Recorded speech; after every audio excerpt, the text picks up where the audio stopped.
குருவடி சரணம். யூடியூப் நண்பர்கள் அனைவருக்கும் அடியேனின் அன்பான வணக்கங்கள். நான் உங்கள் குருமணிகண்டன் பேசுகிறேன், பொள்ளாச்சியிலிருந்து. திருக்கணித பஞ்சாங்கத்தின்படி வரக்கூடிய ஆனி மாதம் விருச்சிகராசி அன்பர்களுக்கு என்ன மாதிரியான பலன்கள் நடக்க இருக்கு அப்படிங்கிற விஷயத்தை இந்த பதிவில் பார்க்க போகிறோம். பாசிட்டிவ் நெகட்டிவ் ரெண்டுமே பார்த்துடலாம்.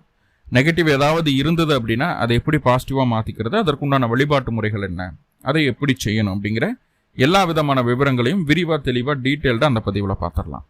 முதல்ல இந்த மாத துவக்கத்தில் என்ன கிரகநிலைகள் விருச்சிக ராசிக்கு இருக்குது, மேலும் இந்த மாதத்தில் என்னென்ன கிரகங்கள் பயிற்சி ஆகுது, அந்த கிரக பயிற்சியால் ஏற்படக்கூடிய மாற்றங்கள் என்னென்ன, இதன் அடிப்படையில் தான் இந்த பதிவானது பதிவு செய்யப்படுது.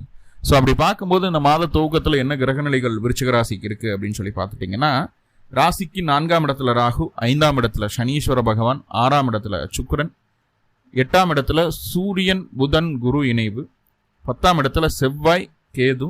இங்கே செவ்வாய் திக்பலமாக இருக்கிறாரு. செவ்வாய் பலம் அடையக்கூடிய ஒரு காலம் அப்படிங்கிறது விருச்சிக ராசிக்கு பொற்காலம் அப்படின்னு சொல்லிடுவேன் நான். ஏன்னா செவ்வாய் 10லேருந்து ராசியே பார்ப்பார். உங்களுடைய ராசினாந்து ராசியை பார்க்குறாரு. குரு பார்க்குறாரு, பார்க்கல. 4ஆம் இடத்துல ராகு வந்தாச்சு, 10ஆம் இடத்துல கேது வந்தா, என்னவா இருந்தாலும் சரி ராசி அதிபதி ராசியை பார்த்தாரா நீங்கள் கெட்டியாக இருக்கிறீங்க, ஸ்ட்ராங்காக இருக்கிறீங்க, அவ்வளோதான். ஸோ அப்படி ஒரு அற்புதமான பிளேஸ்மெண்ட்டில் செவ்வாய் இருக்குது. ஸோ இதையெல்லாம் தாண்டி சிவ ராஜயோகம் அப்படிங்கிற ஒரு யோகம் ஏற்பட போகுது உங்களுடைய ராசிக்கு. அஷ்டமஸ்தானம் அப்படின்னு சொல்லக்கூடிய 8ஆம் இடத்துல. இதுக்கு முன்னாடி என்ன பிரச்சனைகள் இருந்தாலும் சரி, என்ன தொந்தரவு எதுனாலும் சரி, லைஃப்பில் எது உங்களால் முடியாமல் இருக்கோ அது எல்லாமே, குழந்தை இல்லையா குழந்தை, பொருளாதார ரீதியாக குடும்ப அமையல, குடும்பத்துக்கு வாராத கடனை வசூல் பண்ணுறதுக்கு, இந்த மாதிரி நிறைய விஷயங்களை உள்ளடக்கிய ஒரு அமைப்பு தான் அந்த சிவ ராஜயோகம் அப்படிங்கிறது.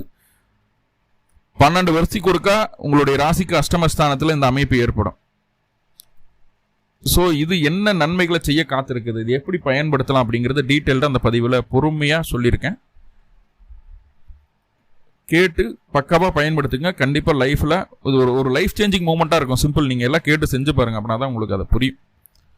ஓகே, அடுத்ததான் அந்த சுக்கிரன் அப்படின்னு சொல்லக்கூடிய கிரகம் பலம் அடையக்கூடிய காலம். சுக்கிரன் பலம் அடைகிறது மட்டும் இல்லாமல் உங்களுடைய ராசிக்கு 7ஆம் அதிபதி பலம் அடைஞ்சு ராசியை பார்க்குறாரு. இது இன்னும் பெட்டரான ஒரு இது. ஸோ அதை பற்றி தான் டீட்டெயில்டாக பார்க்க போகிறோம். இப்போ இந்த மாதத்தில் என்னென்ன கிரகங்கள் பயிற்சி ஆகுது அப்படின்னா, ஆனி மாதம் 1ஆம் தேதி உங்களுடைய ராசிக்கு 7ஆம் இடத்துல இருந்த சூரியன் 8ஆம் இடத்துக்கு பயிற்சி ஆகிறார். இந்த மாதம் முழுக்க சூரியன் அஷ்டமஸ்தானத்தில். ஆனி மாதம் 8ஆம் தேதி புதன் உங்களுடைய அஷ்டமாதிபதி 8ஆம் இடத்துலேருந்து 9ஆம் இடத்துக்கு பயிற்சி ஆகுது. 11ஆம் அதிபதி 9ல் இருக்கிறது நல்ல விஷயம். புதனுடைய நகர்வு உங்களுக்கு பாசிட்டிவாக இருக்குது. 22/6/2025 அன்னைக்கு புதனுடைய நகர்வு நடக்க இருக்கு. இதுதான் ஆனி மாதம் 15ஆம் தேதி சுக்கிரன் உங்களுடைய ராசிக்கு 6ஆம் இடத்துலேருந்து 7ஆம் இடத்துக்கு பயிற்சி ஆகிறாரு. சுக்கிரன் ரிஷபத்தில் இருக்கிறது அப்படிங்கிறது மோஸ்ட் பவர்ஃபுல் பிளேஸ் ஃபார் சுக்கிரன். என்ன காரணம்னா, அங்கே இன்னொரு பெண் கிரகம் உச்சமடையுது. சுக்கிரன் ஒரு பெண் கிரகம். சுக்கிரனுக்கு ரொம்ப பிடிச்ச வீடுனா ரிஷப வீடு தான். சந்திரன் அங்கே உச்சமடைகிறார். பாருங்க, கிருத்திகை நட்சத்திரம் 2, 3, 4 பாதங்கள், ரோகிணி 1, 2, 3, 4 பாதங்கள், மிருகசீரிடம் 1, 2 பாதம். இந்த 9 நட்சத்திர பாதங்களில் சந்திரன் அங்கே பயணிக்கும் போது சந்திரன் உச்சமடைவார், அங்கே சுக்கிரனும் பலம் அடைவாங்க.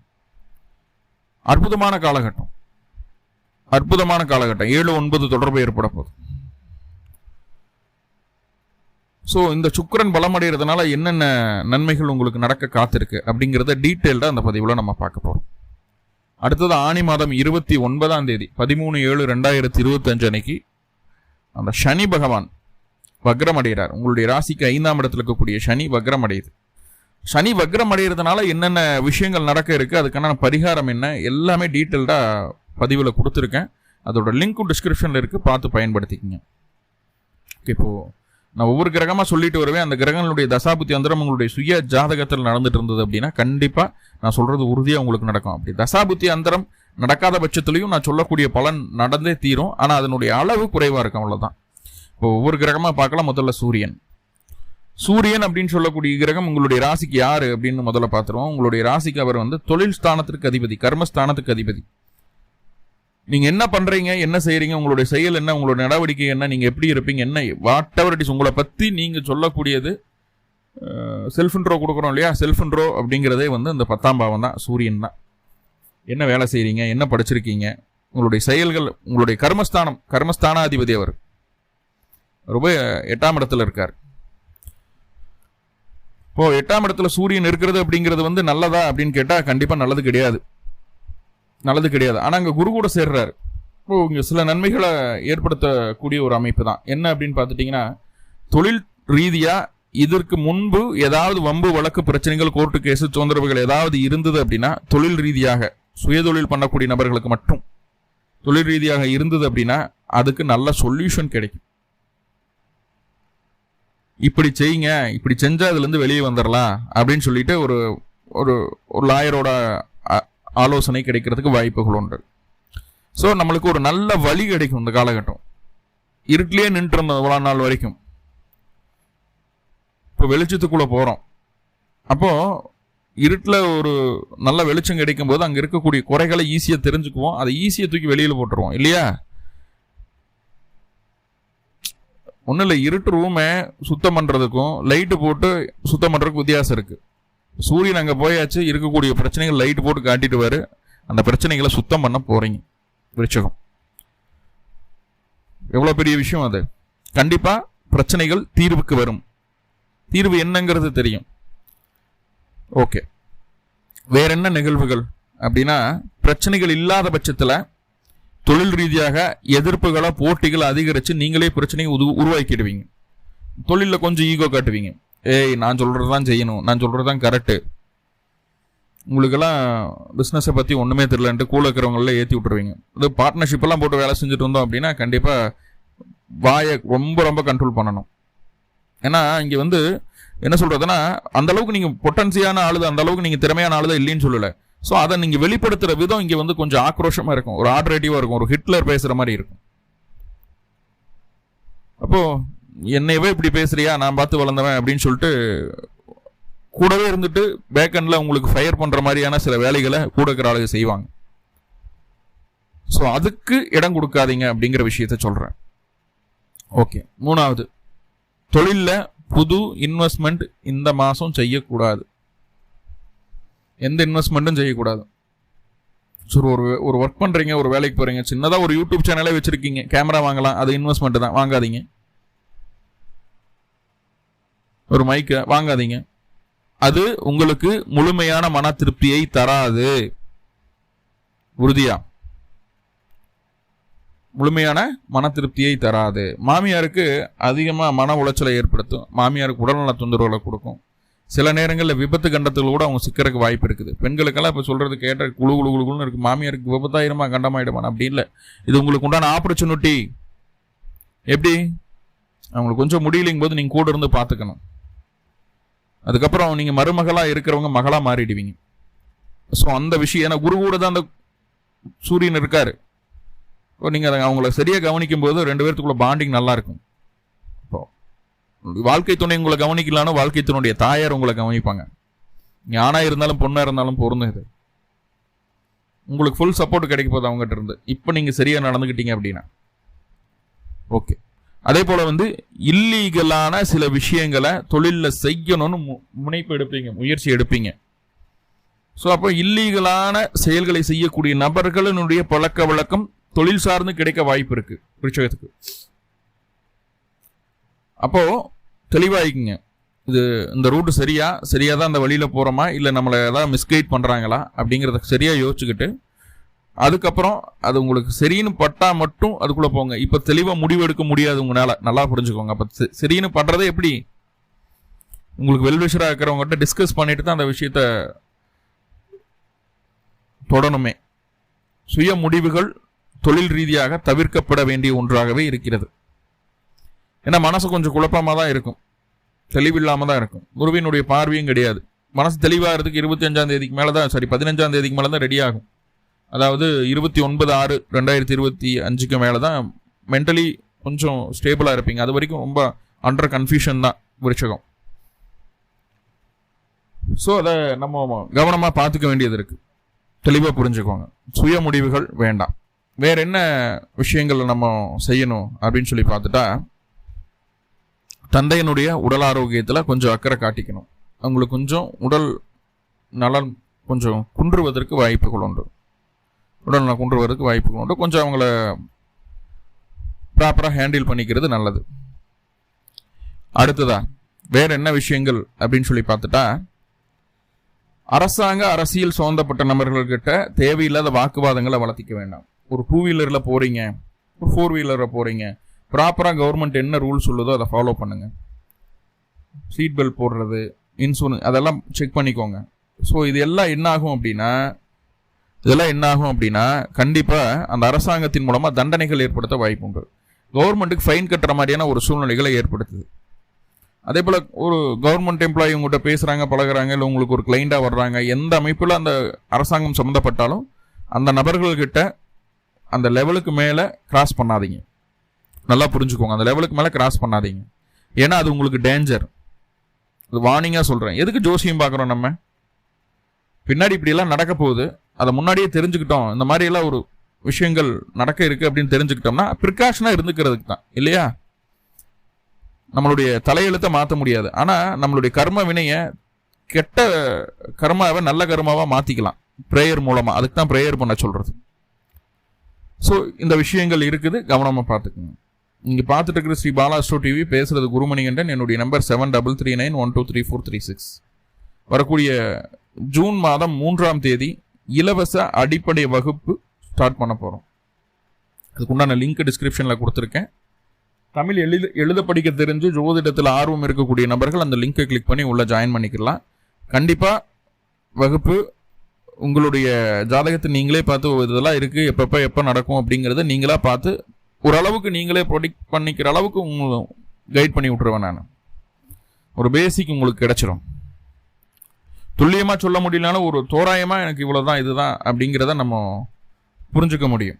ஓகே, இப்போ முக்கியமான விஷயத்துக்குள்ள வருவோம். சிவராஜ யோகம் அது என்ன செய்ய காத்திருக்கு?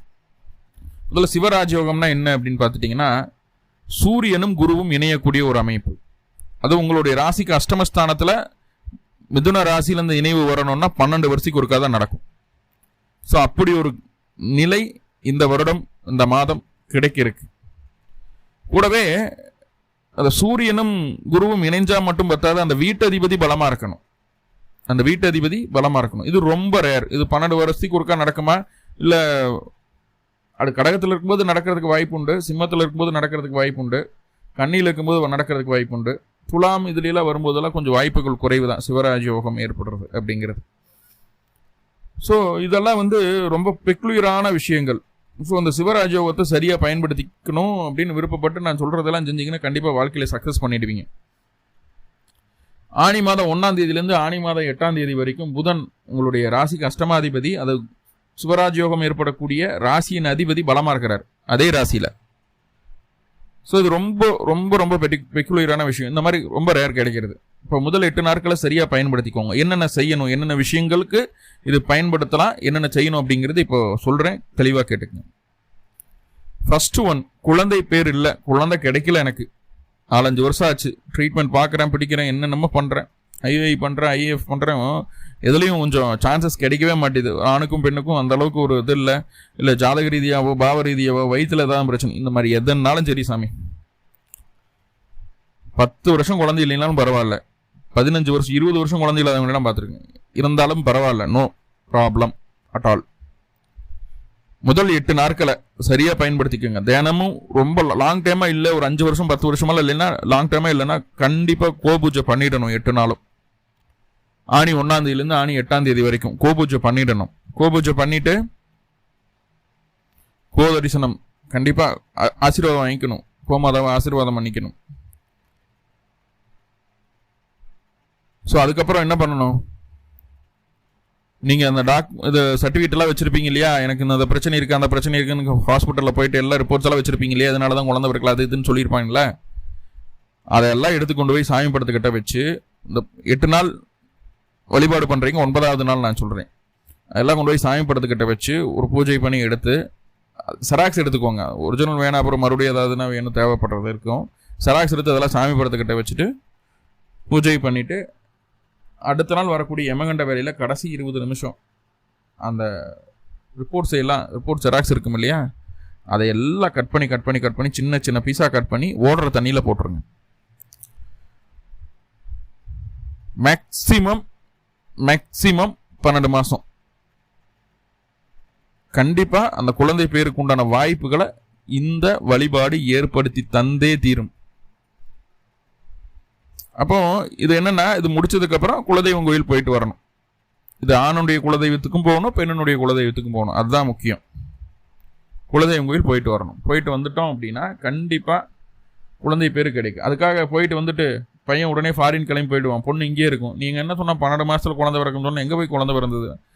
ஃபாரின் போயிட்டு எப்படி பிறக்கும்? அதுக்குண்டான வேலைகளையும் நம்ம செய்யணும். ப்ரேயர் பண்றது தாண்டி கணவன் மணி ஒற்றுமை ஆகட்டும். அதே போல அந்த மெடிக்கல் ரொம்ப டேஞ்சராக இருந்தது, ரொம்ப ப்ராப்ளமாக இருந்ததுன்னா மெடிக்கல் எல்லாம் எடுக்கலாம் இல்லையா, மருந்து மாத்திரை அதெல்லாம் வேலை செய்ய ஆரம்பிக்கும். அப்போ குழந்தை பேருக்கு சான்சஸை ஏற்படுத்தும். ஸோ ஒன்று. ரெண்டாவது, எவ்வளவோ கஷ்டப்பட்டுட்டு இருக்கிறேன், கையில் கொஞ்சம் கூட காசு நிற்க மாட்டேது, சம்பாதிக்கிறது சேவிங்ஸ் பண்ணவே முடியல, அது ஒன்று. ரெண்டாவது, குடும்பமே அமையல. ஒரு திருமணத்துக்காக திருமணத்துக்காக ஒரு ஆணையோ பெண்ணையோ எதிர்பார்த்துட்டு இருக்கிறோம். நம்ம வீட்டுக்கு ஒரு வாரிசு வேணும், அதுக்காக எதிர்பார்த்துக்கிறோம். அதுக்கே சமம். முதல்ல குழந்தை இல்லைன்னு சொல்லிட்டீங்க, முதல்ல கல்யாணமே ஆகலையே, அதுக்கு என்னையா பண்ணுறது அப்படின்ற மாதிரி எல்லாம் இருக்கு இல்லையா. அப்போ கல்யாணமாகாமல் இருக்கிறவங்களுக்கும் இந்த சிவராஜ் யோகத்தை சரியாக பயன்படுத்த முடியும். எப்படி அப்படின்னா, இங்கே பிள்ளையார் வழிபாடு, அரச மரத்து பிள்ளையார் வழிபாடு, தொடர்ந்து அந்த 8 நாட்கள் அரச மரத்து பிள்ளையார் வழிபாடு செய்யணும். வீட்லையும் காலையில் எந்திரிச்சு குளிச்சுட்டு கணபதி கிட்ட செலவு பண்ணாமல் வைக்கணும் அப்படின்னு வச்சிருக்கிற நோட்டுகள்லாம் இருக்கும் இல்லையா, பணமெல்லாம் இருக்கும் இல்லையா, அதை கணபதி கிட்ட வச்சுட்டு தினமும் அவருக்கு ஊதுபத்தி சூடம் சாம்பிராணி எல்லாம் காட்டி கொஞ்சம் பூ வச்சு ட்ரை ஃப்ரூட்ஸ் வைங்க. அதை தினமும் நீங்கள் சாப்பிட்டுங்க. கல்கண்டு, ட்ரை ஃப்ரூட்ஸு, நட்ஸு இதெல்லாம் கணபதிக்கு வச்சு வழிபாடு பண்ணுங்க. தென் சாப்பிடுங்க அப்படியே நீங்கள், சரிங்களா. அப்புறம் அந்த கணபதி கிட்ட வச்சுருந்த செலவு பண்ணக்கூடாதுன்னு வச்சிருக்கிற பணம் இருக்கும், எல்லாத்துக்கிட்டையும் அந்த பழக்கம் இருக்கும், கண்டிப்பாக வச்சுருப்பீங்க. அதை எடுத்து கொண்டு போய் உங்களுடைய பீரோவில் வச்சுடுங்க. அந்த கணபதி சின்ன சிலையோடு உள்ளே கொண்டு போய் வச்சுருங்க. சின்னதாக சிலை வாங்கிக்கோங்க. 12 மாதத்தில் கண்டிப்பாக உங்களுக்கு அந்த பண சேர்க்கை அப்படிங்கிறது அதிகரிக்கிறத பார்க்க முடியும். பேங்க் பேலன்ஸ் இன்க்ரீஸ் ஆகிறத உங்களால் உணர முடியும்.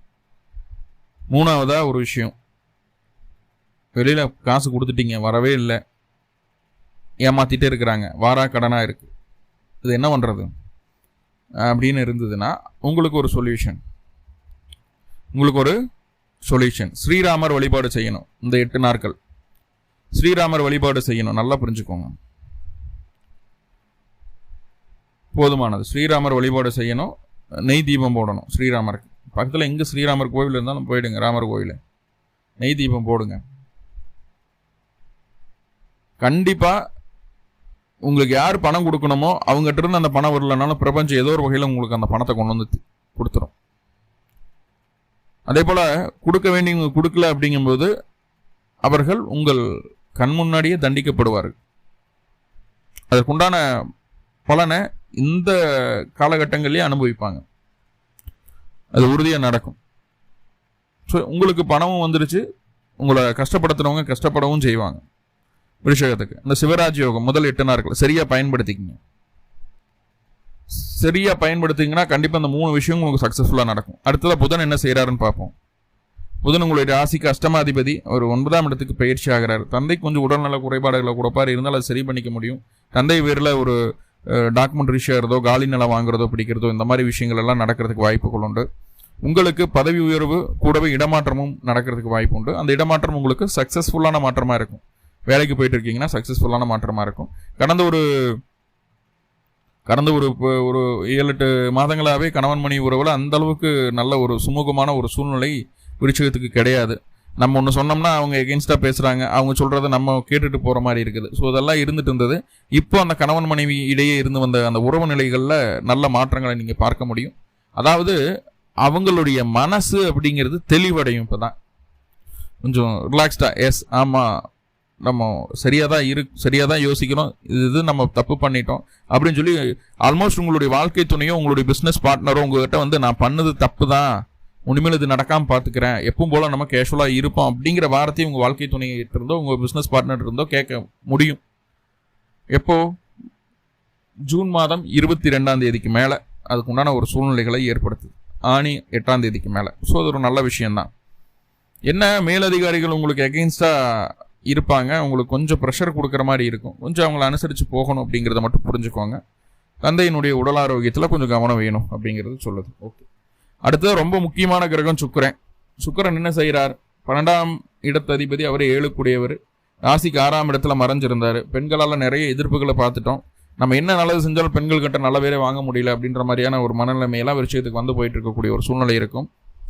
எதிரிகள் பெண்களாக இருந்தால் அவங்களை சமாளிக்கவே முடியல அப்படிங்கிற ஒரு எண்ணம் இருக்கும். கணவன் மனைவிக்குள்ளே நிறைய விரிசல்களை பார்த்துருப்போம். எனக்கும் உனக்கும் செட் ஆகாது, நம்ம 2 பேர்த்துக்கு உண்டான அந்த தகுதி குறைபாடு அப்படிங்கிறது இருக்கிறது கூட வாய்ப்புகள் உண்டு அப்படின்ற மாதிரியான ஒரு எண்ணங்களை எல்லாம் நம்ம சொல்லியிருப்போம். ஸோ இப்போ அந்த விஷயமெல்லாம் மாறுது. கணவன் மனைவிக்குள்ள நல்ல ஒரு அந்யூன்யம் ஏற்படுது. நீங்கள் உங்கள் ரூட்டில் இருக்க போகிறீங்க, அவங்க ரூட்டில் இருக்க போகிறாங்க. அதாவது 7ஆம் அதிபதியும் ராசி அதிபதியும் ராசியை பார்க்குறாங்க. அப்படிங்கும்போது பிரிந்த கணவன் மனைவி சேர்றதுக்கு வாய்ப்புகள் உண்டு. என்ன, அவங்க ஸ்ட்ராங்காக தான் இருப்பாங்க, நம்ம ஸ்ட்ராங்காக தான் இருக்கோம். இருந்தாலும் நம்ம கொஞ்சம் பிடிவாதத்தை அதிகமாக காட்டுவோம். கணவன் மனைவிக்குள்ளே உங்களுடைய வாழ்க்கை துணை உங்களுக்கு ஒத்து வந்தாலும் நீங்கள் அதுக்கு ஒத்து வர மாட்டீங்க. கொஞ்சம் பிடிவாதத்தை அதிகமாக காட்டக்கூடிய ஒரு அமைப்பாக தான் இருக்குது. ஸோ அந்த விஷயத்தில் மட்டும் கொஞ்சம் நம்ம நேர்த்தியாக நடந்துக்கிட்டோம் அப்படின்னா நம்ம கொஞ்சம் ஃப்ரீயாக இருக்கலாம். புரிஞ்சுக்கோங்க, நம்ம கொஞ்சம் நேர்த்தியாக நடந்துக்கணும். கொஞ்சம் பிடிவாதம் இல்லாமல் விட்டு கொடுத்து போகணும். மற்றபடி உங்களுடைய ராசி அதிபதி ராசியை பார்க்குறாருங்க. என்ன இருந்தாலும் சரி, ஃபைனலாக நீங்கள் சொல்கிறது தான் நடக்கும். நீங்கள் சொல்கிறத செஞ்சும் காட்டுவீங்க. எதிரிகளை ஜெயிப்பீங்க. உங்களுடைய காரியங்களை வெற்றிகரமாக முடிச்சு காட்டுவீங்க. ஸோ அதுல எல்லாம் பிரச்சனை இல்லை. வேலையில், தொழிலில், நான் முன்னாடியே தொழிலில் இருக்கிற விஷயங்களை சொல்லிட்டேன். வேலையில் ஒன்றும் பிரச்சனை இல்லை. வேலையில் நீங்கள் தான் ராஜா, சரிங்களா? ஆல்ரெடி அந்த இன்க்ரிமெண்ட் மற்ற விஷயங்களெல்லாம் உங்களுக்கு கொஞ்சம் கொஞ்சமாக கிடைச்சிருந்தாலும் இப்போ உங்களுக்கு அந்த ஒர்க்கும் அப்படிங்கிறது பார்த்தீங்கன்னா செய்யக்கூடிய வேலைக்கு உண்டான அங்கீகாரம் நல்லபடியாக கிடைக்கும்.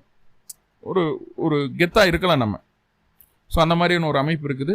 கூட வேலை செய்யக்கூடிய ஆட்களுமே நம்மளுக்கு சப்போர்ட் பண்ணுவாங்க. முன்னாடி அந்த சப்போர்ட் கிடைக்காம இருந்தது விருச்சிகத்துக்கு. இப்போ கூட வேலை செய்ய ஆட்கள் நம்மளுக்கு கொஞ்சம் சப்போர்ட் பண்ணுற மாதிரியான ஒரு அமைப்புகளை சொல்லுது. இருந்தும் விருச்சிக ராசிக்கு வண்டி வாகனத்தில் ரொம்ப ரொம்ப ரொம்ப ரொம்ப கவனம் தேவை. ஏன்னா அந்த டாக்குமெண்ட் மற்ற விஷயங்கள் எல்லாம் கவர்மெண்ட் ஃபீஸோட போயிடும், சரிங்களா? அந்த ஃபைனோட போயிடும். ஆனால் ஏதாவது விபத்து நடந்துருச்சுன்னா இல்லையா, செவ்வாய் உங்களுடைய ராசி அதிபதி கேது கூட போறாரு. அப்படிங்கும்போது விபத்து நடக்கிறதுக்கு வாய்ப்புகள் உண்டு. அதே நேரத்தில் யாரை நம்பி நான் இருக்கக்கூடாது, என்னோட சொந்த காலில் தான் நான் இருக்கணும், என்னை நம்பி வர்றவங்க முன்னாடி வரட்டும் அப்படின்னு சொல்லி வைராக்கியமா துணிவா தனித்து நின்று போராடக்கூடிய தன்னம்பிக்கையை, தைரியத்தை, அந்த வைராக்கியத்தை இந்த செவ்வாய் கொடுத்துருது. ஸோ எல்லாமே ஒரு நல்ல மாற்றங்களுக்காக தான் அப்படிங்கிறத புரிஞ்சுக்கோங்க. சிவராஜயோகத்தை சரியாக பயன்படுத்திக்கோங்க. இப்போ நிறைய பாசிட்டிவ் பார்த்துட்டா சின்ன சின்ன குறைகள் இருக்கு இல்லையா, அதை எப்படி சரி செய்துக்கலாம் அப்படின்னா அருகில் இருக்கக்கூடிய ஜீவசமாதி வழிபாடு செய்துட்டு வாங்க, போதுமானது. 2 நல்லெண்ணெய் தீபமோ அல்லது நெய் தீபமோ போட்டு ஜீவசமாதி அடைந்த சித்தர்களை வழிபாடு செய்துட்டு வாங்க. பிறந்த கிழமை அன்னைக்கும் பிறந்த நட்சத்திரத்தன்னைக்கும் அந்த வழிபாடை செய்யலாம். பக்கத்தில் அந்த மாதிரி எதுவும் இல்லைன்னா ஏதோ ஒரு சிவன் கோயிலுக்கு போங்க, போதுமானது.